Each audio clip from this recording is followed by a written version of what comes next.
Hey there, welcome back. It must be Tuesday. I'm glad you could join us. We've got another auction coming up, you know, October 16th and 17th at the Branson Convention Center, next to the Branson Hilton. And there will be some special rules and some new rules and stuff like that, but it's going to be a live auction. Plus, of course, we always have our phone bank for phone bidders.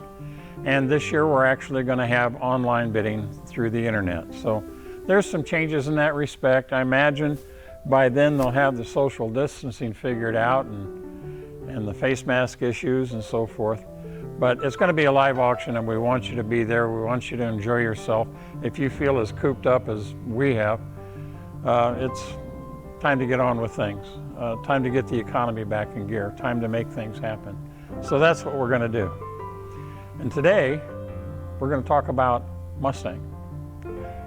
Got a specific one, but the Mustang history is pretty neat. Let me see if I can share some things with you that maybe you didn't know. The original Mustang was designed in 1961. Phil Clark, Joe Oros, and John Najjar, they were the designers. And the platform that they designed, the original 65, there is no 64.5, I don't care what you say. The original design that came out as a 65 Mustang was based on the Ford Falcon. You may not have known that. The Ford Falcon had a good platform, and those three designers figured out a way to use it and adapt it and so forth.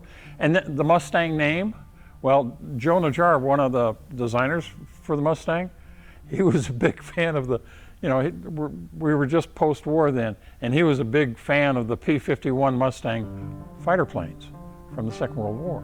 So that's where the Mustang name got suggested, and that's how we eventually got it.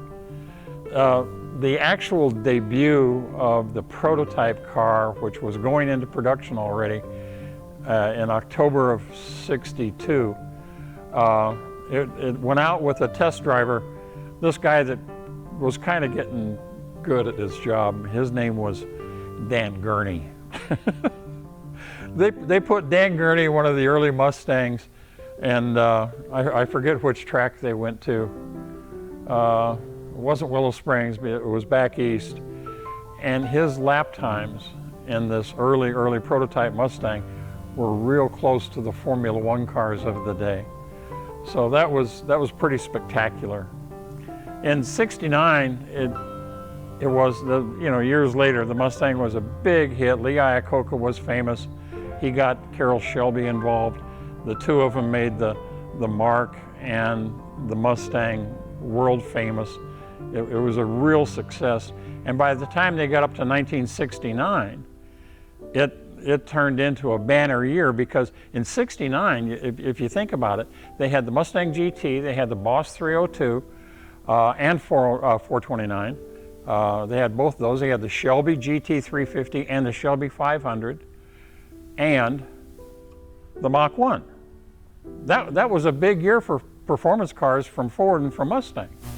The '69, it's got the optional blackout hood. It's got the shaker hood scoop up front.